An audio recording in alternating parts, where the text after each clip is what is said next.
welcome to Lusk Perspectives. My name is Richard Green. I'm director of the USC Lusk Center for Real Estate. Pleasure having you with us today. As we have our last Lusk Perspectives before Labor Day, it is my great pleasure to welcome from Edward Jones, Nela Richardson.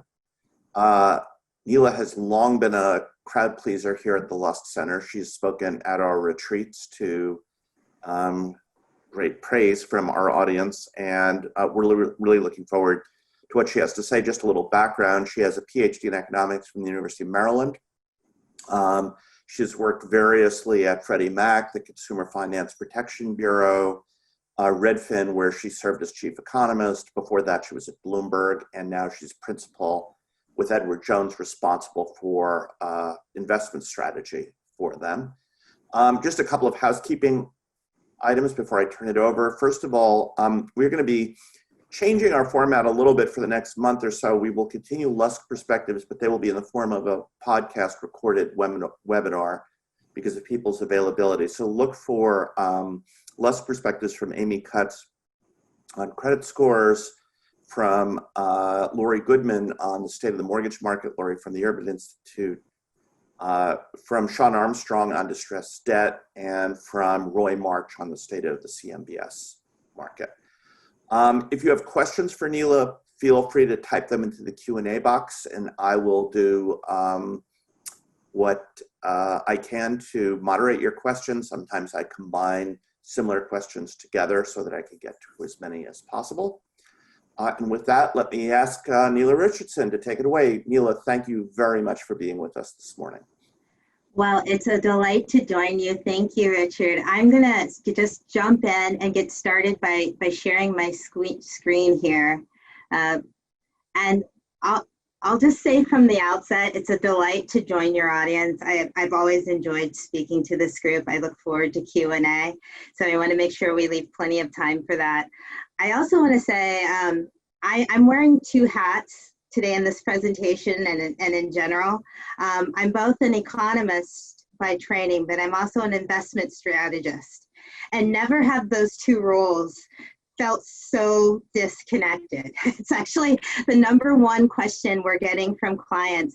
How come the stock market continues to rise, rallying 52% from the March 23rd low, best August in 34 years, and how can you get that kind of performance when the economy seems so disrupted, at some points so dire? So it's really about making sense of these two very different views of the future, the economic view and the market view, which has been extremely optimistic. So I hope to put some color on those two views and not sound schizophrenic. So that's my goal for this presentation.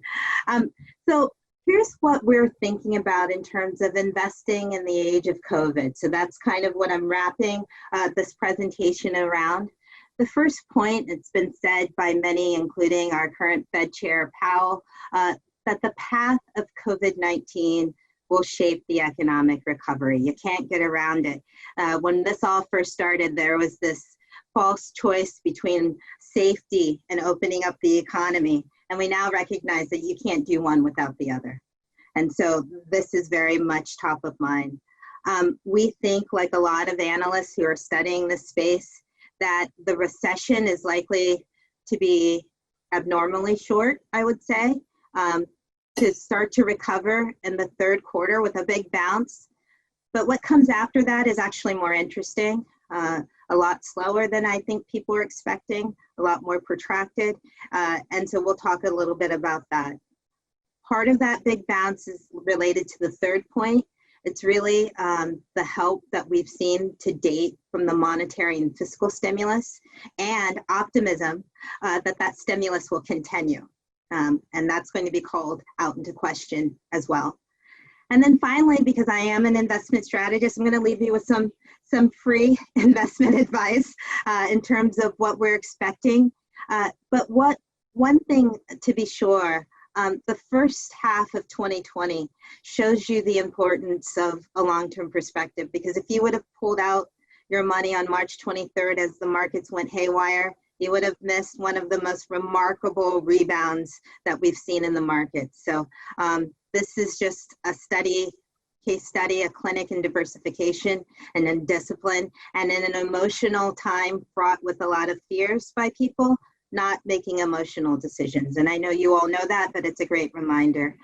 So let's start with the path of COVID, because again, that is going to be what is determinant of how the economy recovers. And there is some good news here. At the end of July, we were looking at 70,000 new daily cases, and we've seen that trail off to right around 40,000 daily new cases here as of the end of August. Now, I join you from New Jersey, which was a former hotspot. One thing we've seen is that the coast have been at times the hotspot, but also Florida and Texas, the South and Southwest. And now it's the Midwest that is struggling with the pandemic. Parts of rural Illinois, for example, are now in the news. So this is a virus that has an unpredictable path, and that's why it makes the economic recovery so hard to call. But we think that as long as the virus stays contained, and that's a big assumption that probably is in everybody's model right now, that we'll still see outbreaks, but they'll be contained, we won't see a resurgence of a national lockdown on the scale that we saw in April. Now, it is debatable whether we saw an actual national lockdown. If you compare it to Asia and Europe, only about 68% of the economy actually locked down in the United States. But we don't think we'll go back to that level even of lockdown as long as these cases stay contained. So what does that look like for GDP? It's a good reminder at this point that pre-pandemic, we were in the midst of the longest U.S. economic expansion in history, and that we expected that expansion to continue. There was nothing obvious that was going to prop up and derail it. We also were in the midst of a very slow and tortoise-like expansion, with growth around 2% over this almost 11-year time period. So almost the superpower of the longevity of the expansion pre-pandemic was the slow growth and low inflation. So that's kind of the context in which we found ourselves in March when COVID-19 outbreak really affected the economy. It's worth noting that in the last 2 weeks of March, when the economy really shut down, that was enough to lead to a 5% annualized drop in first quarter GDP. We've seen a GDP in the second quarter be worse than that as the lockdown spread down to over 30% on an annualized basis. That is back to Great Depression levels. And again, a remarkable time in the economy on very little in the way of months in terms of the shutdown. The markets are up in a large part because most folks think that recession will be short-lived, but the timeline to pre-pandemic levels is what's in dispute.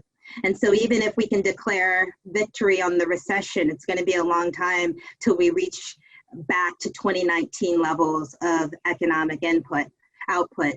One of the reasons is the toll that's been havoc on the labor markets. Going into the recession, we were at a 50-year low in the unemployment rate at 3.5%. Now the unemployment rate in green is at 10.2%. This is, again, very high levels. It matches the highest levels of the 2008-2009 recession. That wage growth bar is important in terms of historical perspective, just to say that even under a lot of expansion, we didn't see a lot of wage growth during that expansion. We're seeing an uptick in wage growth for all the wrong reasons. It's because the impact of COVID has largely been on service sector jobs, and that's where the pain is hit. So with those job losses, we're seeing wages go up because the jobs lost were lower wage jobs.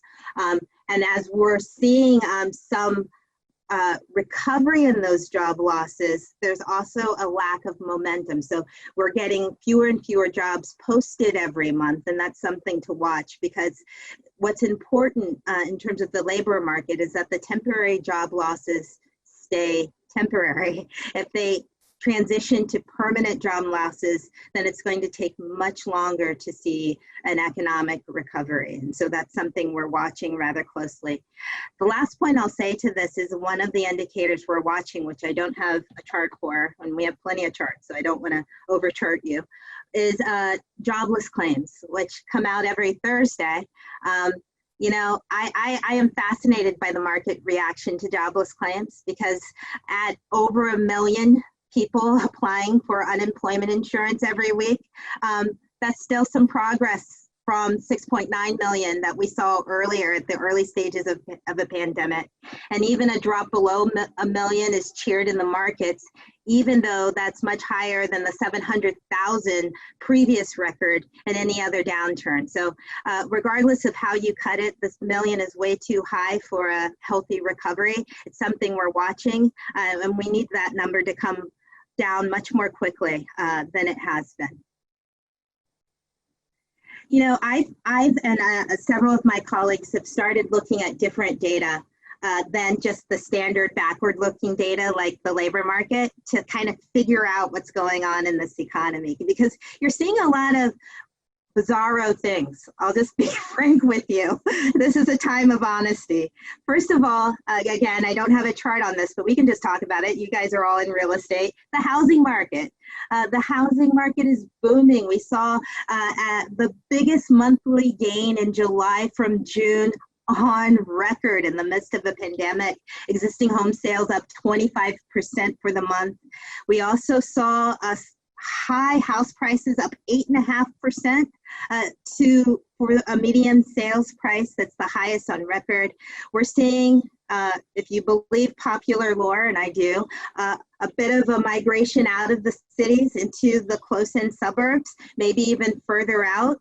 As someone who spent most of my housing career talking about sales in the cities and the cost of the cities and at the expense of the suburbs, I am in whiplash right now as I watch the suburbs really pick up steam. So we're seeing that.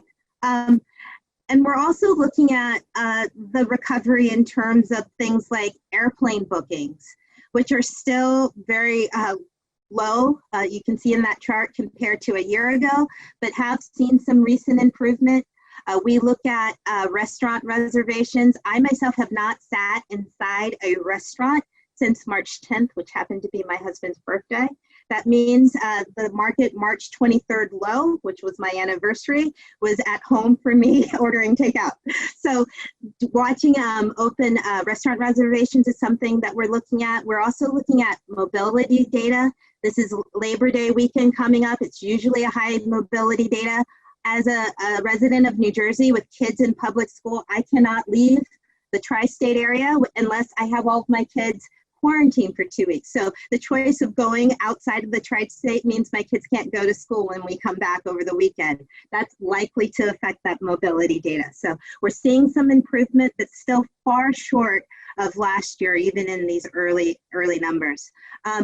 And this is just the Dallas Fed Mobility and Engagement Index, another way to look at people and how they're leaving their home. And you can see that's short of last year.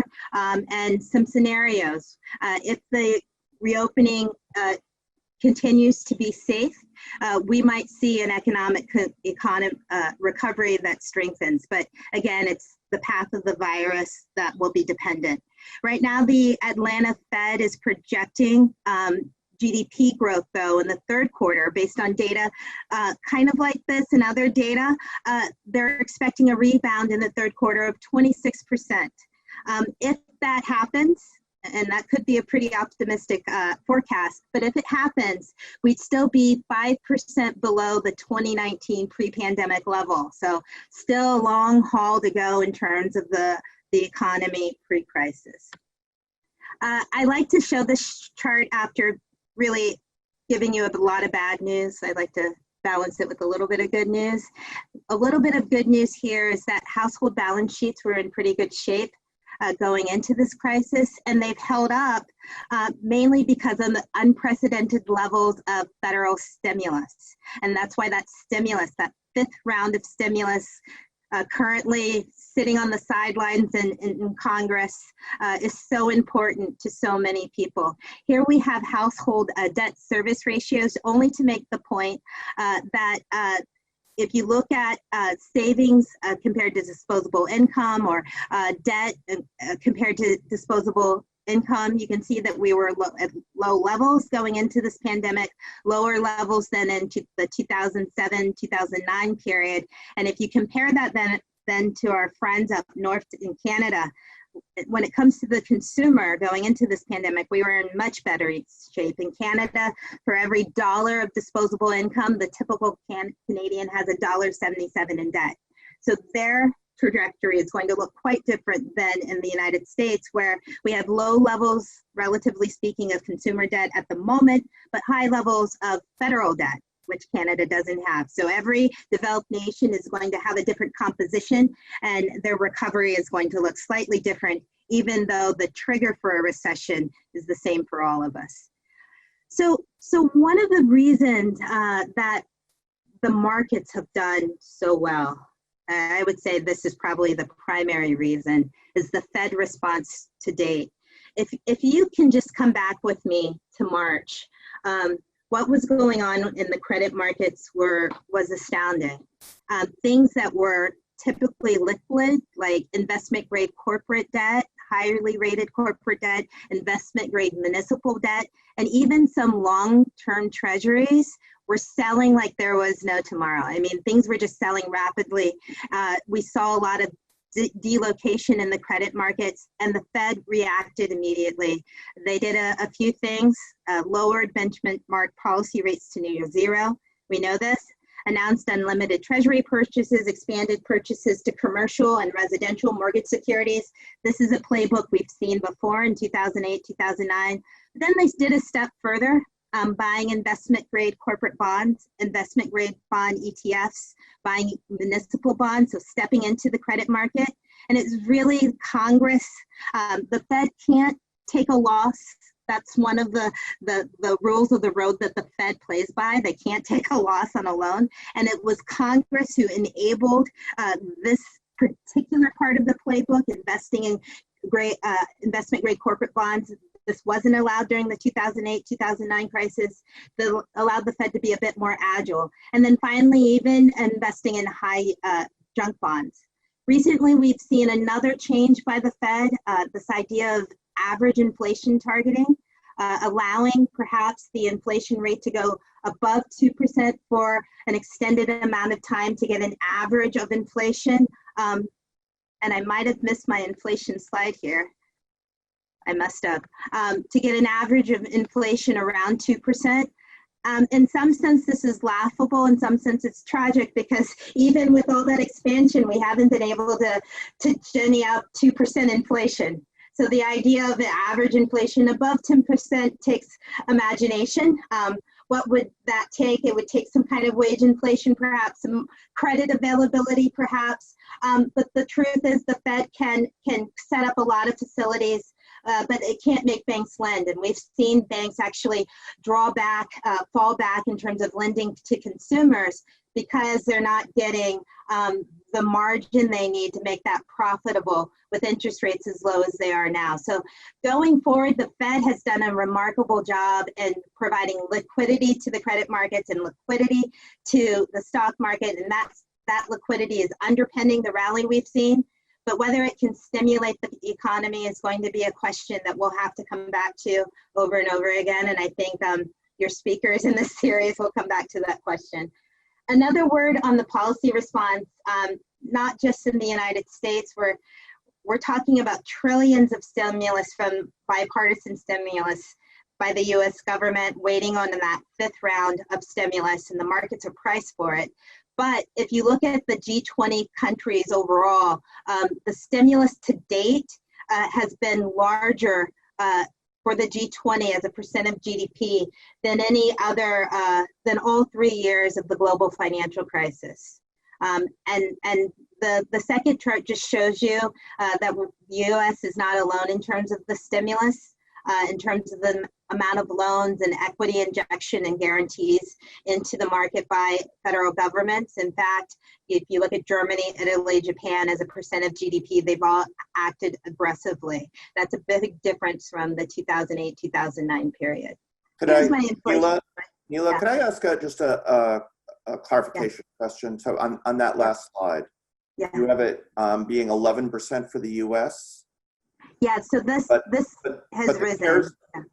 But the CARES Act was $3 trillion, Mm-hmm. and then you have the Fed, you know, as you said, like $5 trillion, and we have a $20 trillion economy. So how am I doing my math wrong? It's just the fiscal response. Okay, but even the fiscal $3 trillion is more like 15% of 20. Right. So I think this chart was a little out of date. So I get your point. It was earlier. Oh, actually, I just see it now. It says April 2020 on the. Yeah. Okay. All right. Okay. I'm sorry. I'm annoying about things like that, but. Fantastic clarification. So even bigger than 11%. Thank you, Richard. Yeah. All right. Numbers matter, even when they're big. So I appreciate you clarifying that. And in the process, we found our inflation chart. This chart is something I think you might be familiar with, at least on a guttural basis, that inflation has been below target. Core inflation is below target there. Headline inflation, so if you strip food and energy prices out, still below target. And the charts there we have is debt to GDP for all the decades. And so the question we have from clients, and Edward Jones has about 7 million clients around the country. Most of them are in their 70s. So they're at the latter stages of their life cycle in terms of retirement and investing. So they remember that's only to say they remember these earlier periods of inflation. So we haven't seen, and we don't expect to see, a spike in inflation. We are not seeing that oil spike because of the oversupply of oil. We're seeing COVID be deflationary in the near term. We do think inflation increases, but not meaningfully, and probably not up to that 2% target. But we do have a scenario because of very low inflation, and the Fed kind of doubled down on that last week, talking about average inflation targeting, where interest rates stay lower for longer for an extended period of time. I just gave a brief on the St. Louis Fed, where James Bullard, who's the president of the Fed, has put some numbers to this average inflation targeting idea. He sees average as 2.5% for an extended amount of time. I also had the privilege of speaking to Ben Bernanke last week. He couches this policy as not a big deal because they haven't changed the inflation target of 2%, but they've given themselves some wiggle room to make it more effective. But I think there are some questions that will be pulled out of this. How long is average? How high is average? And so those questions are still going to have to be communicated in terms of forward guidance.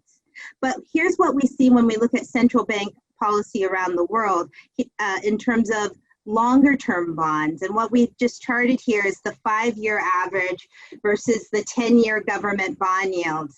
And what you see is that for many, for a substantial amount of sovereign debt, yields are negative. In the Eurozone, Japan, we're seeing negative interest rates. Higher here in North America, still the most positive game in town when it comes to developed sovereign debt. There's still ample foreign demand for U.S. Treasury debt, another reason why we think inflation stays contained. This is a chart that we pull out for our clients because there is concern that bonds aren't doing what bonds promise to do, which is to provide income. And we always talk about this risk and return idea in investing. And especially as you get to the latter parts of your allocation cycle, You want some stable cash flow. You want some income. Let's face it, you want bonds to do what bonds are supposed to do.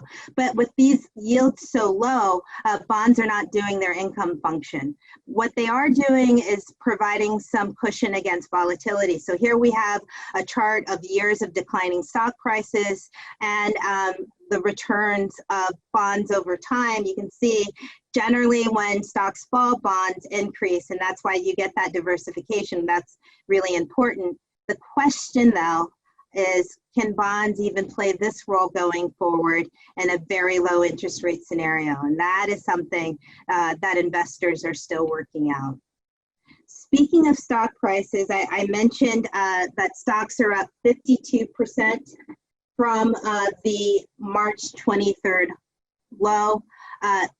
Stocks have, in the S&P 500, have reached a new record from February 19.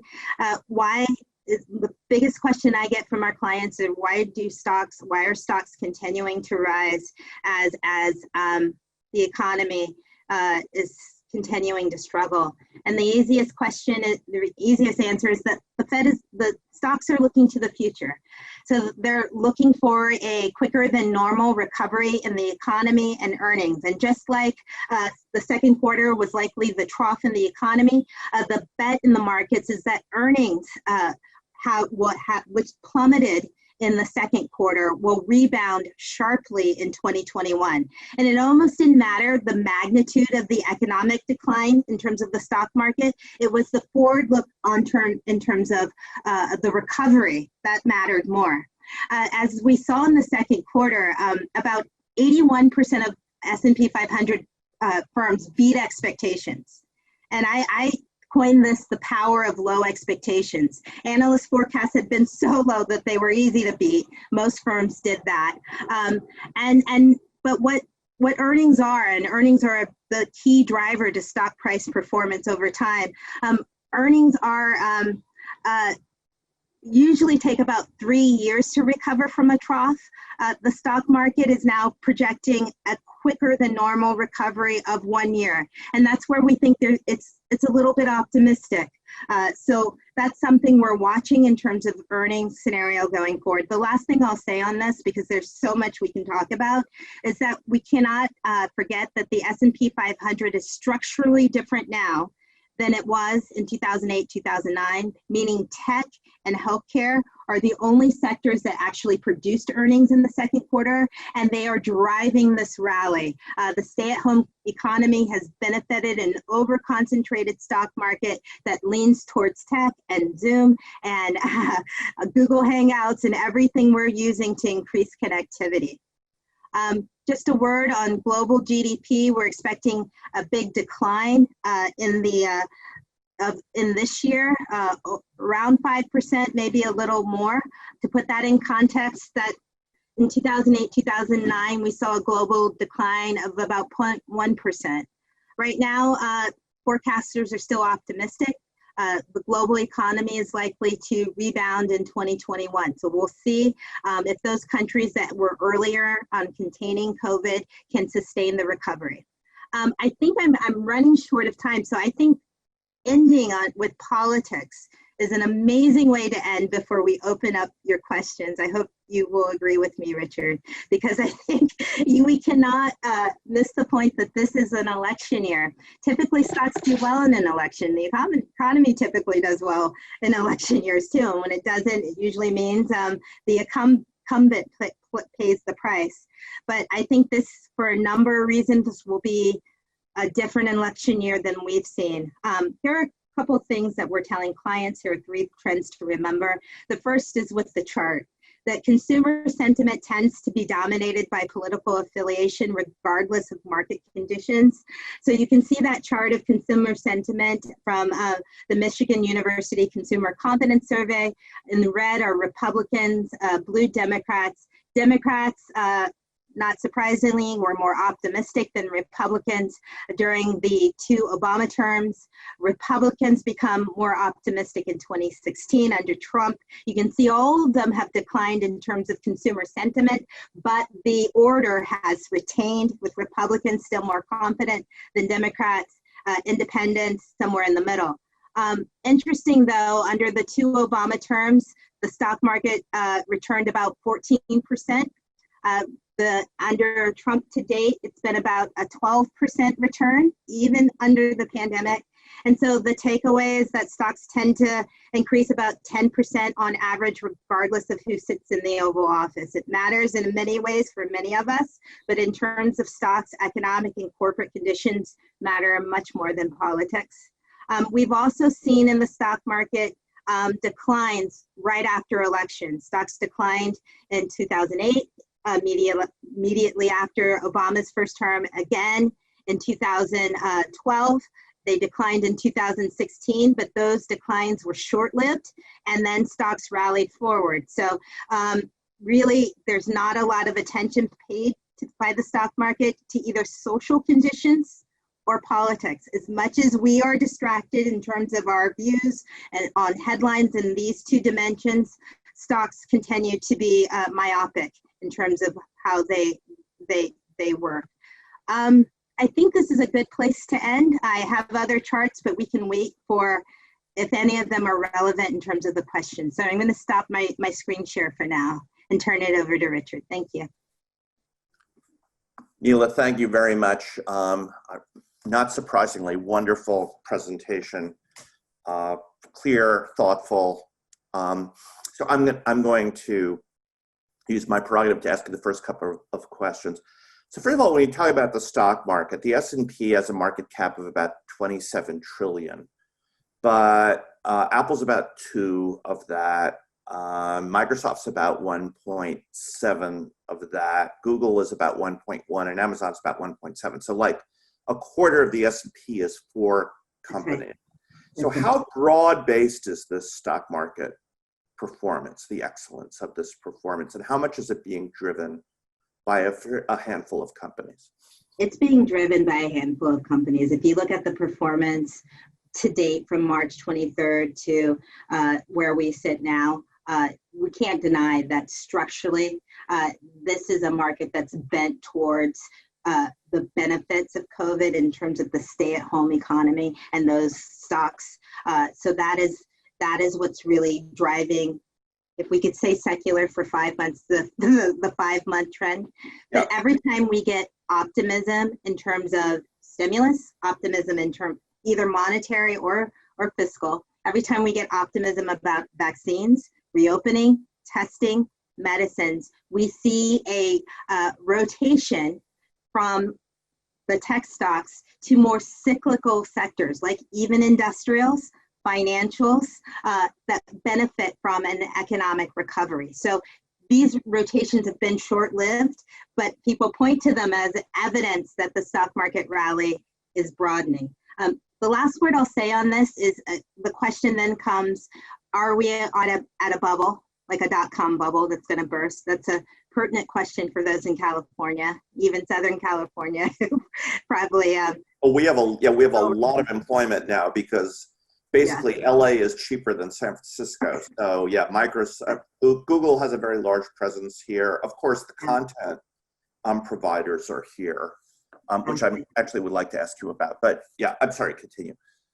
But if you look at those things that we as long-term investors look for in companies, they have that too. They have strong balance sheets, the ability to grow dividends over time and earnings, and that's different than what we saw during the dot-com bubble.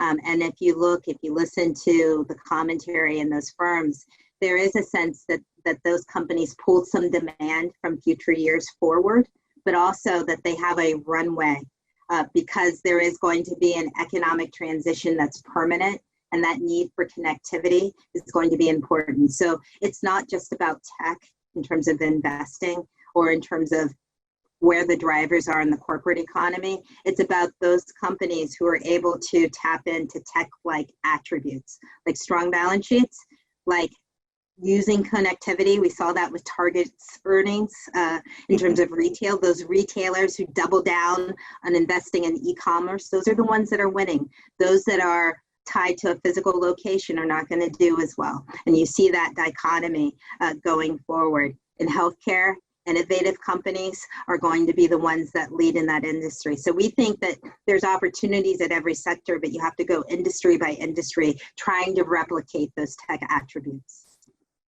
So, and again, I'll remind the audience, feel free to type your questions into the Q&A box.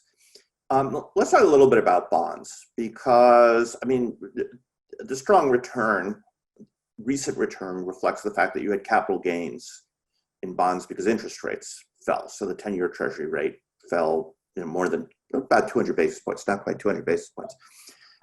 You look at where they are now, and if you think there's a zero bound on 10-year Treasuries, and maybe there isn't, they have 10-year duration by definition, which means that at the capital gain you can get at most to 6%, and that's forever over the life of the bond.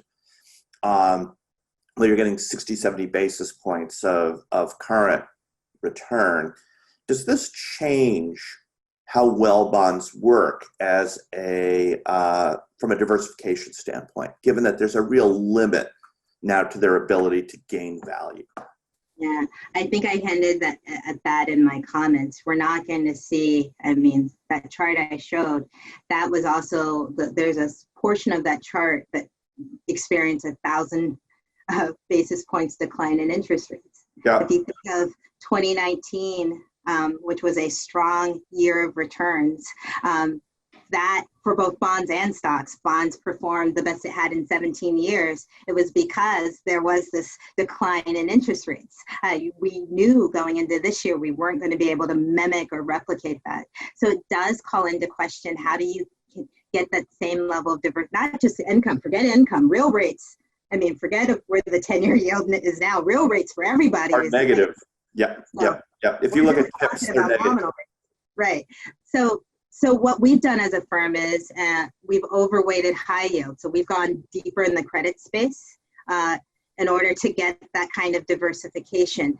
There is a risk to that. You don't want to search for yields, especially in an economic environment. So we are watching it, and that is something investors should be aware of, that we still think you need that kind of diversification that fixed income can provide, but you're going to have to look for it not just in treasuries, maybe in credit. You're going to have to look for it in equities. You're going to have to look for it in international. We have emerging market debt.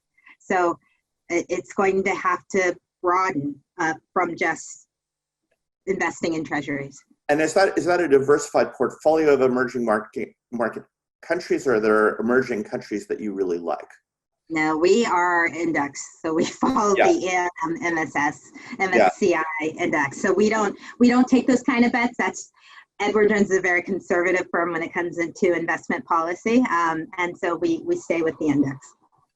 So from Joel Bryan, a question: Warren Buffett recently purchased gold, saying he's worried about the massive borrowing in the country. What is your view on gold, and on what Warren is saying nowadays? What is my view of Warren Buffett? I mean, I am looking at his moves lately, divesting from airlines, divesting from banks, U.S. banks, J.P. Morgan, going into Japanese financial institutions and buying gold. I think there's a message here that we could learn from.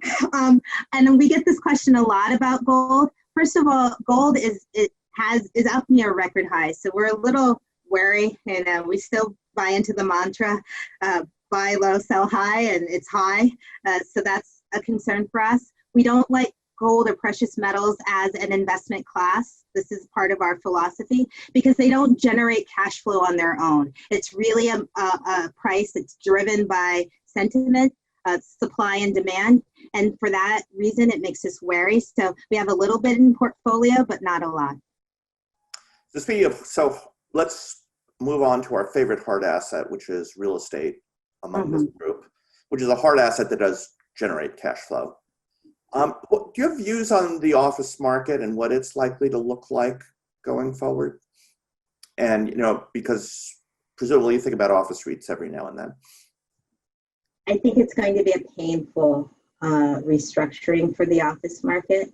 The consistency of remote work is, I think, here to stay. I know that we just opened up a couple hundred jobs at Edward Jones, and all of them are location agnostic. So anywhere you are, we have a job for you. And that's very different than when I came on board when it was St. Louis. And I was on a plane every week to St. Louis from New Jersey. Now it's like, we don't care where you are. We can come to you through technology. And I think that's going to play a role because there's an understanding. One of the reasons earnings beat expectations is that companies were vigilant about cost. And now there's an understanding that a way to cut costs is in real estate.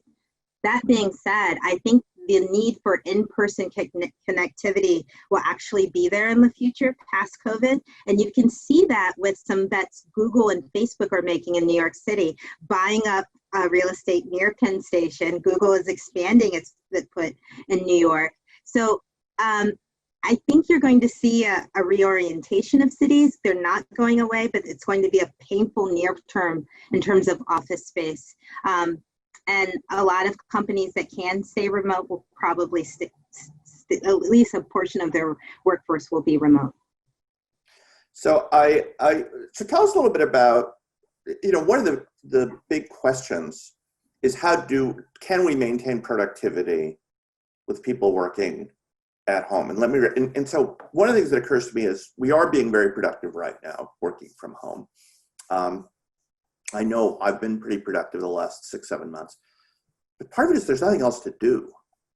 So you might as well work because it actually helps keep you sane. There's no movies to go to. I can't go to a restaurant, but sort of all the things I like to do are not available other than taking walks. So I take walks, but that's about it. If we come back to a world where there are distractions, are people really going to, first of all, stay at their work?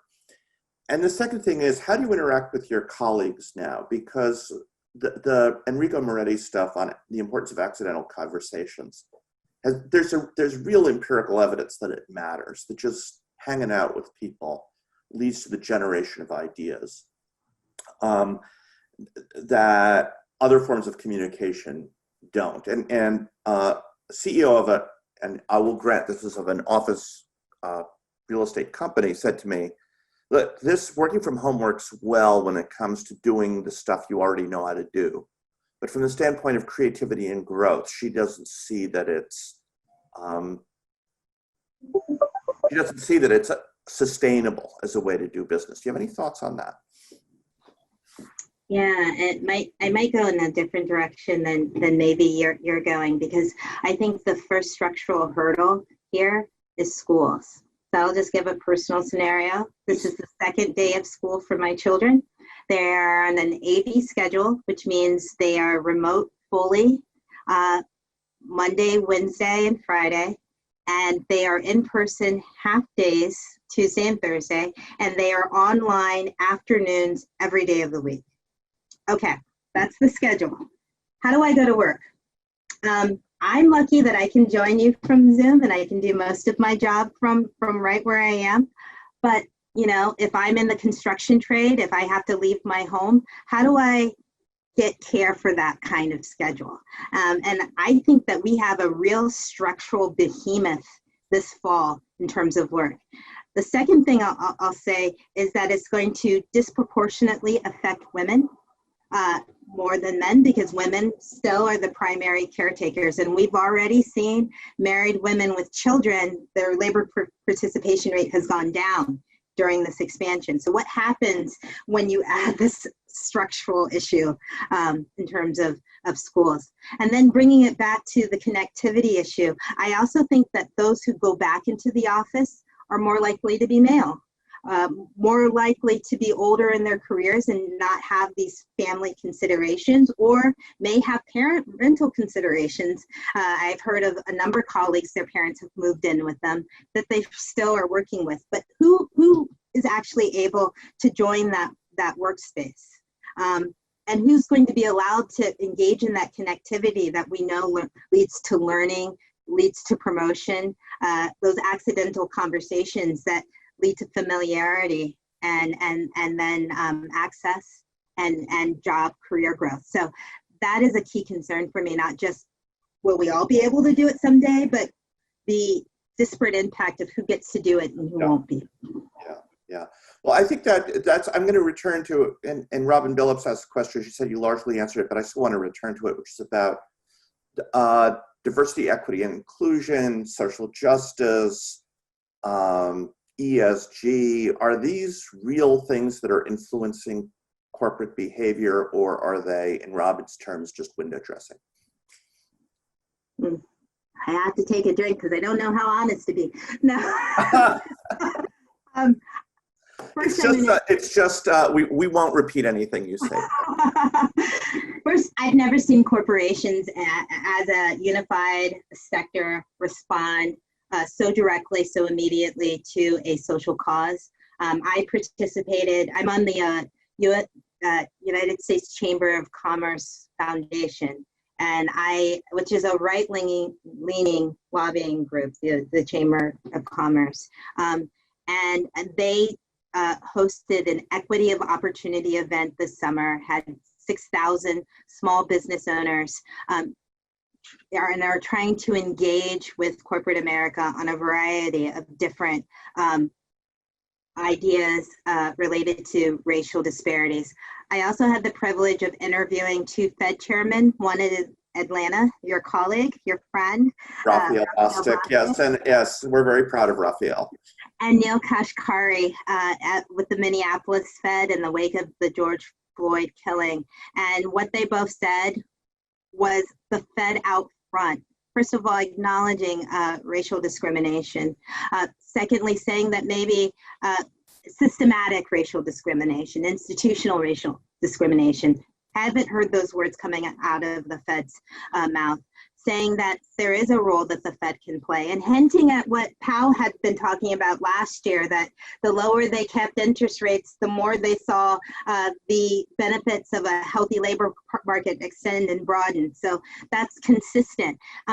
But also looking in-house, Neil was very frank that they did a lot of weeding to promote diversity and inclusion at the Fed in Minneapolis. Powell has been, and Raphael, very explicit that they need to do that in the Fed system in general. So at Edward Jones, we've done a variety of things. So in that sense, the immediate reaction, I think, has been fulsome and encouraging. I've never seen it. Now, what happens next? Because there are a lot of words tied to that reaction, and we're really going to need action. So when actions, I mean, will promotion rates change? Will hiring rate change? Will we see parity in terms of compensation? That's where the rubber meets the road on the corporate action. Haven't seen any of that yet, still waiting for it, and hopefully we'll see it. So I want to come back to, and thank you for that. That was a wonderful answer. And by the way, I don't know if you know, Neil Kashkari ran for governor of California against Jerry Brown.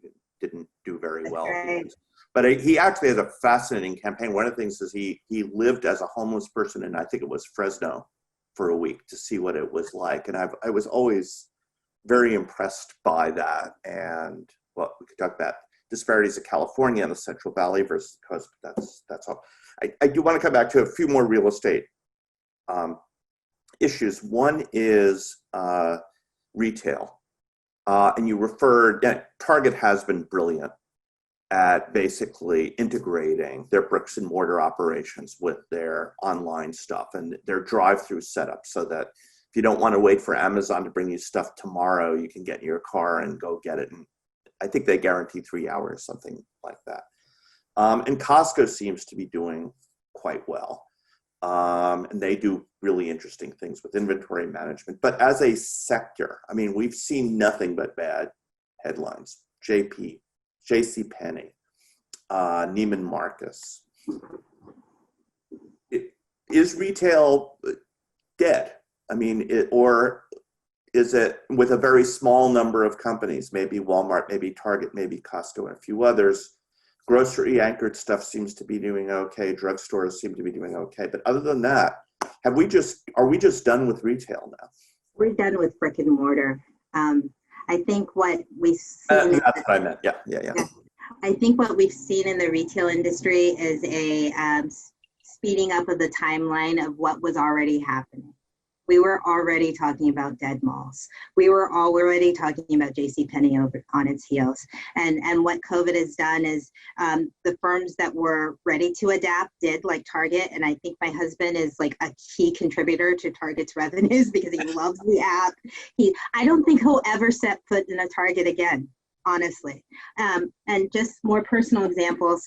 Because of COVID, I now get meat delivered, I get vegetables delivered, I get wine delivered. I don't need to go out of, I don't see myself stopping any of these deliveries. See, I still need to pick out my own meat and vegetables, but all right. Okay.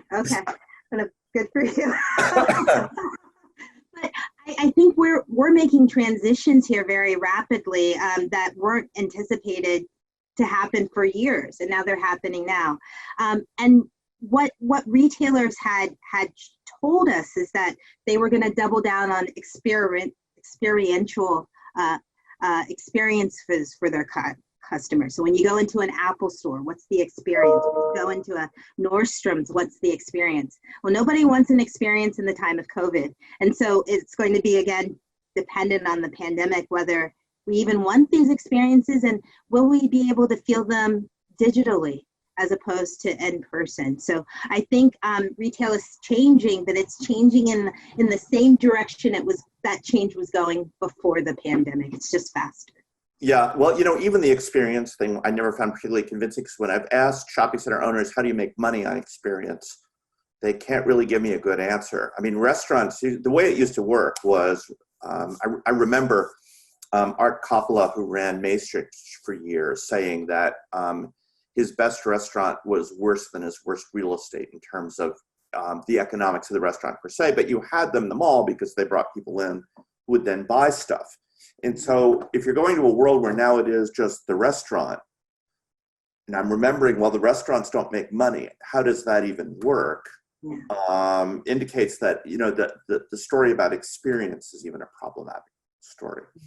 I never bought it either. I'm not someone who likes to shop, so I figured I'll just give them grace on that.